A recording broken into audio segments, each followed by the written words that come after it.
Hello, dear students and friends. I'm your instructor, Sean David Hobbs, and I'm here letting my rhetoric students at the American University in Cairo know about how one is going to be able to create an effective Chicago-style citation. And want to formally announce that I want all of your citation work and all of your upcoming essays for all of my students done in the wonderful style known as Chicago style. And I'm asking you to do this because Chicago style is really the best style. It's the most organized. It's the cleanest style on the page. It is a fantastic style, citation style to use. It's heads and shoulders above APA or MLA. And you can use this style throughout your academic career, and also you can use the style in the workplace if you prepare reports, which likely you will. Chicago style is a very effective, efficient style. So I want to strongly support you using it, and it will be the style that we use for our class. Now, there was some concern about EasyBib, the best engine, or one of the best engines on the web, actually being charged to some of you. I know that $4, 4 American dollars, or 28 pounds is just an excessive amount of money for some of you. Well, I found out that actually we have free EasyBib access, so you can easily create Chicago style bibliography. And with the bibliography information, you can also very easily create the endnotes, which are fundamental to the Chicago style. I've explained Chicago style already in an earlier podcast, but what I want to do is explain to you how you get online and load up your EasyBib. So what I'm going to do is I'm going to screen share, as I want to do. Those of you who have worked with me before and seen the podcast, I like to do screencasts as well.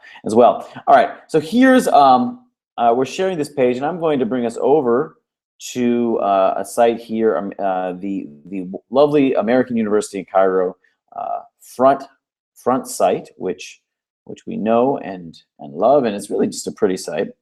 And you go to the library section, as I just did, and in the library section, it says AUC Libraries.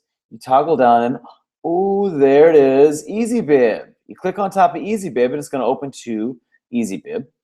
And now, oh, looks like I'm signed in. Well, if you weren't able to be signed in, why don't I log out and log myself in so you're able to actually see the process that you go through. If you're logged out, you just go here and you write, and you perhaps EasyBib doesn't recognize you, so you just press, instead of log in, you just press sign up. Okay. When you press sign up, you're going to get a screen that is going to allow you to actually fill out all of your necessary information for EasyBib. However, because we have our email on campus done with the wonderful platform Google, all you need to do is press sign in with Google, and as long as you are signed into the server, and I am over here, as you can see, I'm already up. This is my Google account. My email is usually open when I'm online, right? So since I'm already signed on, and I'm on the same server, I'm using Firefox. Pardon me, I'm using Chrome. You just click here on top of Google, boom, and what it's going to do is it's going to immediately sign you in with your AUC email. Okay. Now, what this does is it means that all of the expense of using EasyBib every month, that giant the giant $4, 4 American dollars, 28 pounds a month, well, actually, that's all gone. You've avoided paying any money because you're an AUC student, and in some way, shape, or form, you likely paid your account or pay for your EasyBib via your student fees. At any rate, so let's go again back into it, and you can see how you sign in. So when you make your EasyBib, the way you create EasyBib is you create bibliographies. Bibliography basically means works cited. Okay, so I actually have an example for rhetoric classes, and I don't know what I call this whole entire thing, but I title it Example for rhetoric classes, rocking the argumentation. Rock and roll the argumentation. All right, guys. All right, so you could title it whatever you want. Now, that was my title here. But whatever you want to title it. Anyway, so, and then you have different options in which to locate information right along here. Now, if I wanted to do a website, right, and you would just put the website information in. So let's say I wanted to do something like, oh, shucks, I don't know, just say something like NFL.com, which is the American Football League's website.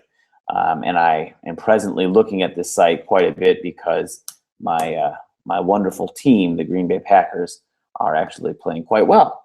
So at any rate, so you would go into, for example, you're going to do a website, you put that in, and maybe there's an article there. I don't know what it would be, but the point is you press it and then you would look to cite it. Now, it would give you a list of information. It would allow you to decide whichever source you wanted to pick. And it's stating here that they think the site is credible, right? Sometimes it gives a different, things you need to answer. But the point is, you would go ahead and hit this. Now, they probably want some extra information. So if I was going to find an article, I could put the name of the author in. You can add a contributor, and then there's a decisions about authors. You can remove them, put their full names in. The date published, usually you should be able to find that online right through here. DOI is going to be the source where it's found online. So again, that's actually you put in the website again. Now, this is more applicable when you get to books, magazine articles, especially like the article that we read for many of us read, at least in my 1010 classes, the Cracking the Superhero Moral Code, which we've used in earlier classes months ago. At any rate, that if you could find that article online, then you would put it right into the DOI, and it's becoming a very common and important thing. Now, I don't normally want you guys to be using a lot of websites, but I think as long as the website is pertinent, and especially this is maybe more applicable to my 1020 classes. But at any rate, this is good. This is good. So let's go in. I'm going to go back here, and I'm just going to go back to my back to the decision I was able to. I went into this one bibliography called Example again here for rhetoric classes, rocking the argumentation. Okay, you create that bibliography. It's pretty self-explanatory. Once you create it, it'll be a list of all the pieces that you were able to put together.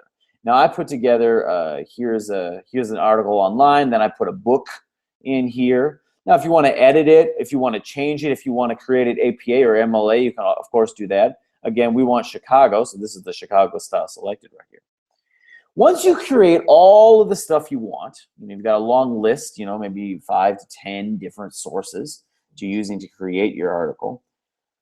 Then the next step is to export it. So you would click export. Now, there's a couple of different things you could do. You can print it as a Word document. You can save it to Google Documents, which we use, which you guys know very well from our class. You can save to a OneDrive, whatever that is, email, bibliography. You can do all that. But this creates your bibliography, basically, or the works cited at the end that you usually put at the end of every article.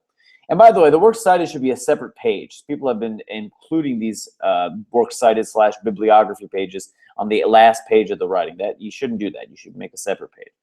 Anyway, once you make once you decide, we're just going to make it as a Word document for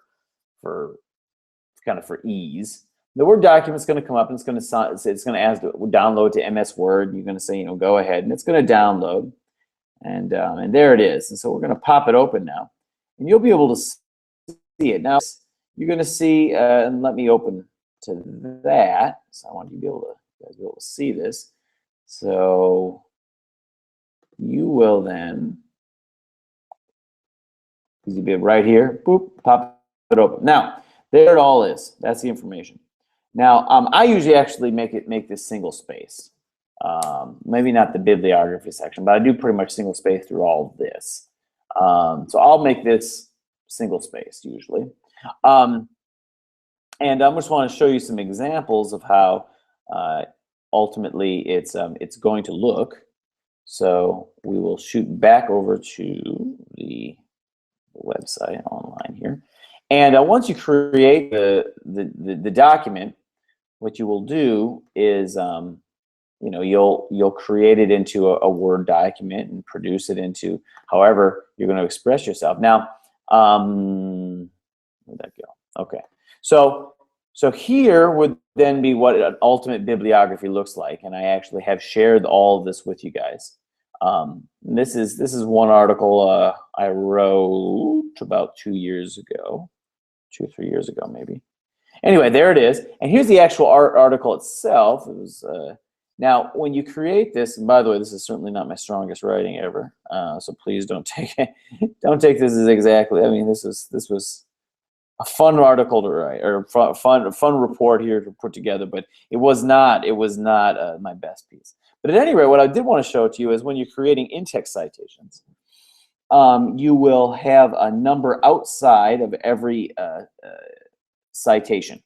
Now we know citations are either in text. By that I mean they're not actually written out, and most citations are in text citations. So you paraphrase what you've read into your own words. And that shows us two things as your instructors and your professors and your teachers. We see, one, that you've thought about the topic, you produced it into your own words, but that you're giving credit back to the people who deserve the credit. And those two things are very important things to show, that you have credibility, but at the same, you've learned this, but at the same time you're giving respect back to those who actually taught you it and wrote this. So it's important to do both. So if you have an idea, you put it down, but then right away, you know, you need to cite that. You need to let me know where you're getting that information from. This is important. It's going to be very important in Essay 2 and even more so important in Essay 3 for those of you who are on my 1010 course. Obviously, for my 1020 course, all of you need to be doing this all throughout, and especially as we get into the final production of the research paper. Okay, so you'll put a number here. Usually the computer will allow you or help you create this number when you just go into endnotes or footnotes and you decide an endnote.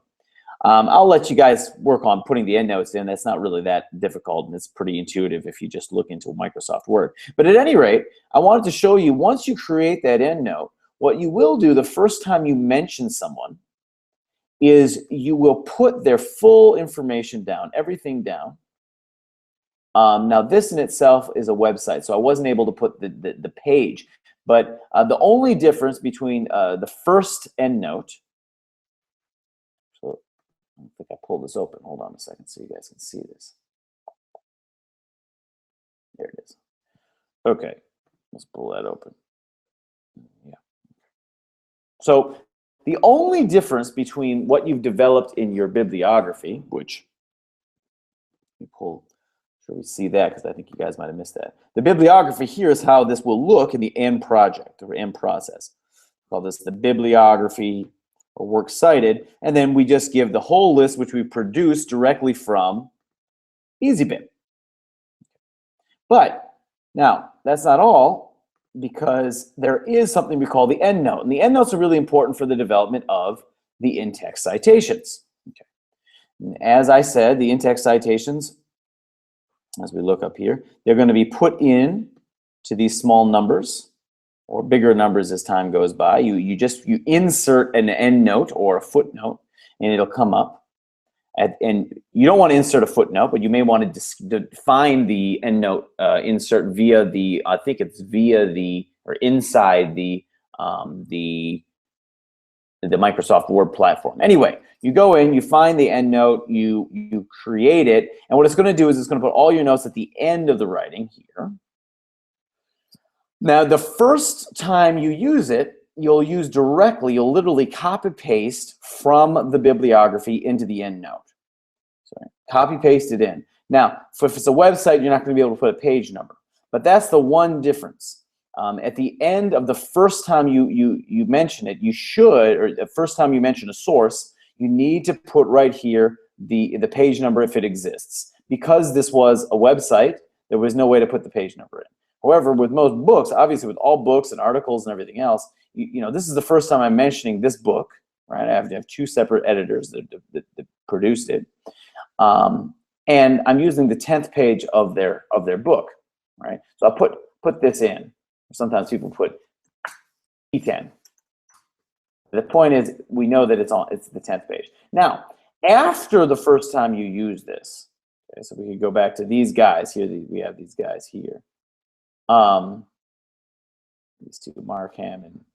Now, the next time I mention them further on down the article, which, let's see if I do mention them again. I thought I did. But it's possible that I did not. Huh. Well, that's too bad. Well, at any rate, let's look at someone else from the list. It doesn't need to be those guys. Here's another one that I've used a lot of. So Haniolu, actually, this is, I believe this was on our example on the EasyBib. But anyway, so this is a great writer and a really important book. Now, Haniolu's, what you'll do when you mention, the first time you mention it, you literally copy paste on, and the only addition that you'll put on would be right here, which is going to be the actual where the page number is, if there's a page. But every subsequent time that you mention the same book, all you need to do is put the name of the author and then a word or two from the title that will let you delineate which books you're talking about. And this is used because sometimes one academic will write 3 books, and someone will want to use all 2 books or all 3 books, but they'll have to change some parts of the book's title here in italics to something else because you don't want repetition, basically, if you have the same writer. And the other reason to keep it short and tight is because it's nice and quick. Anyway, and the last thing then you'll do is, again, you'll put where this information was found. Okay. So that's that. And yeah, so you can use this EasyBib as a real nice tool. It's all free. You can very easily now produce your Chicago style citations. I explained to you how to use the endnotes. I also explained to you how to put in and develop the bibliography. Every time you have something new, you just put it right in. Put it right into that bibliography, and then you can very easily print it out in a Word form, or you can make it into a Google document. Okay? All right, guys. Best of luck and good work. I wish you all the best of work. So happy hunting, as we say. Bye-bye.